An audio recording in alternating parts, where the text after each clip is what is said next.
السلام علیکم ورحمۃ اللہ وبرکاتہ۔ ناظرین کرام، درود ابراہیمی جو شخص پڑھنے کا معمول بنا لیتا ہے، یعنی کہ وہ درود شریف جو نماز کے اندر پڑھا جاتا ہے، اس درود شریف کا معمول اگر کوئی بنا لے گا تو دو معاملے اس پڑھنے والے کے ساتھ ضرور ہوا کرتے ہیں۔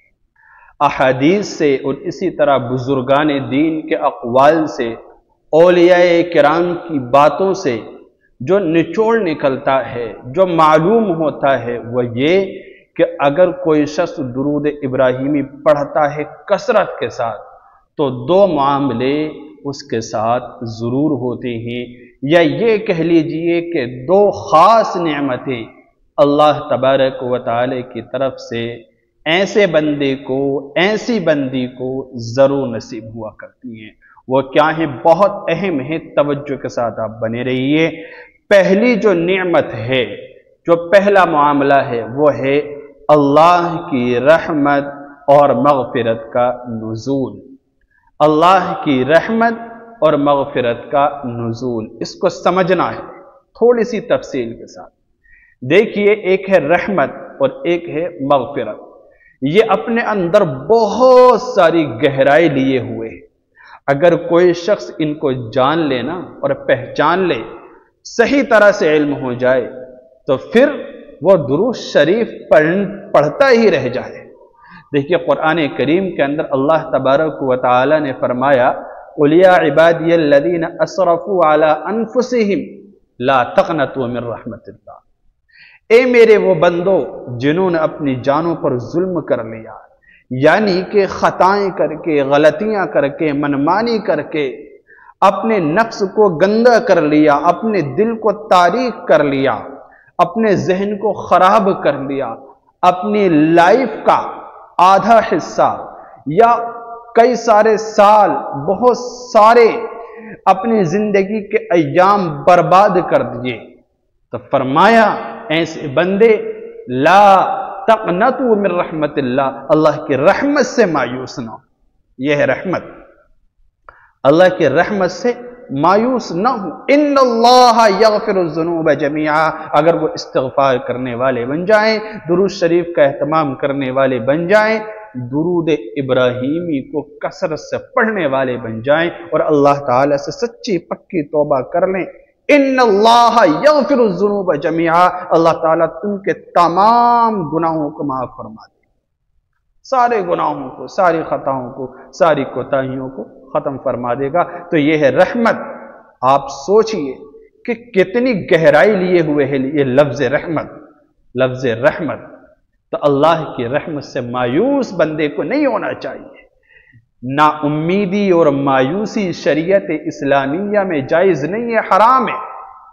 اللہ کی رحمت سے جو شخص مایوس ہو گیا تو گویا کہ وہ اللہ تعالی کی طاقت و قوت کا انکار کر بیٹھا، نعوذ باللہ۔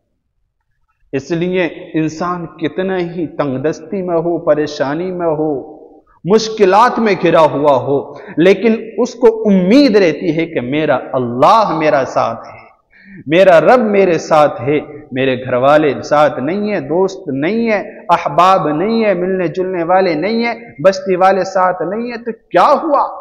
میرا اللہ میرے ساتھ ہے۔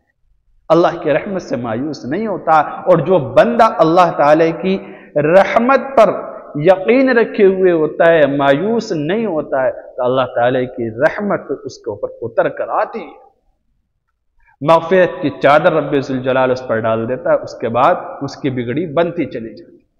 تو یہ ہے اللہ تعالی کی رحمت۔ اور مغفرت کیا ہے؟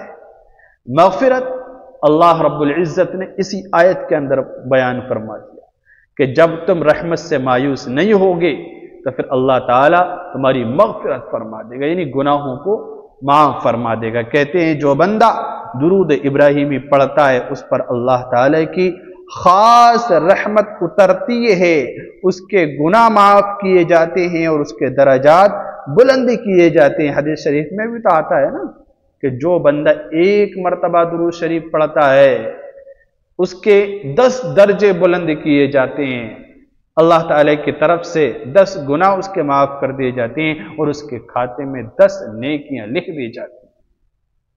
ایسے ایسے بڑے انعامات ملا کرتے ہیں۔ تو یہ پہلی چیز ہو گئی۔ اور دوسری جو چیز ہے نا بہت اہم ہے، یہ دو چیزیں جو نصیب ہو جائیں نا جس کو اور ملی جاتی ہیں جو درود شریف پڑھا کرتا ہے تو اس کی نیا پار ہو جاتی ہے، بگڑی بن جاتی ہے، اس کی تو بلے بلے ہے دنیا میں بھی اور آخرت میں۔ دوسری جو چیز ہے رسول اللہ صلی اللہ علیہ وسلم کی شفاعت اور قرب۔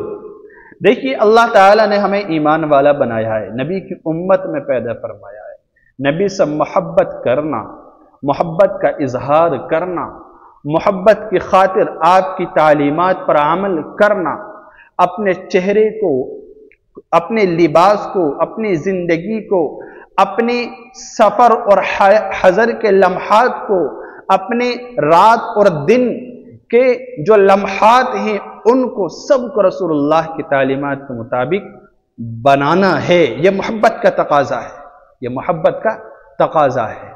تو امتی ہونے کی حیثیت سے ہر شخص کو یہ امید ہوتی ہے اپنے پیغمبر نبی آخر الزماں جناب محمد رسول اللہ صلی اللہ علیہ وسلم سے کہ انشاءاللہ میرے آقا، میرے نبی آخرت میں میرے شفاعت فرمائیں گے، اپنے ہاتھوں سے جام کوثر پلائیں گے، جام کوثر پلائیں گے، جنت میں ہمارا ٹھکانہ ہوگا۔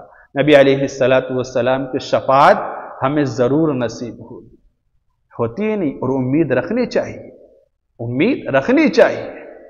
پتہ ہے ایک دن حضرت ابی بن کعب رضی اللہ عنہ درود ابراہیمی کتنا پڑھنا چاہیے، آپ اندازہ لگائیں کہ کتنا اہتمام کرنا چاہیے۔ حضرت ابی بن کعب رضی اللہ عنہ صحابی رسول ہیں اور فرماتے ہیں کہ رسول اکرم صلی اللہ علیہ وسلم کی خدمت میں ایک دن حاضر ہوا اور بہت ادب کے ساتھ بیٹھا اور میں نے عرض کیا کہ یا رسول اللہ میں دعا مانگتا ہوں اور دعا میں آپ پر درود بھیجتا ہوں، تو درود بھیجنے کے لیے کتنا حصہ متعین کرو، دعا مانگنے کا کتنا حصہ متعین کرو؟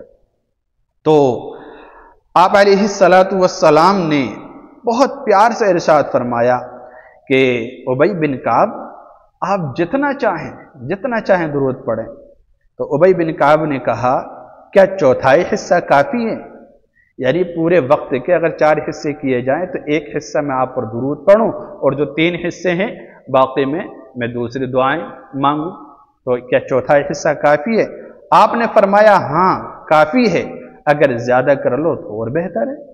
آخر میں ابی بن کعب رضی اللہ عنہ عرض کیا یا رسول اللہ اگر میں اپنی پوری دعا کو صرف درود کے لیے مخصوص کر دوں تو کیسا رہے گا؟ تو حضور صلی اللہ علیہ وسلم نے ارشاد فرمایا پھر تو تمہاری دنیا کی ساری فکریں دور کر دی جائیں گی اور آخرت میں تمہارے گناہ معاف کر دیے جائیں گے، آخرت میں تمہارے گناہ معاف کر دیے جائیں گے۔ یہ ہے رسول اللہ صلی اللہ علیہ وسلم کے ارشاد کی قدر و قیمت کہ آخرت میں بھی رب ذوالجلال آپ کی شفاعت نصیب فرمائے گا۔ اس نے درود شریف کا اہتمام کریں۔ صلی اللہ علیہ محمد صلی اللہ علیہ وآلہ وسلم۔ السلام علیکم ورحمۃ اللہ وبرکاتہ۔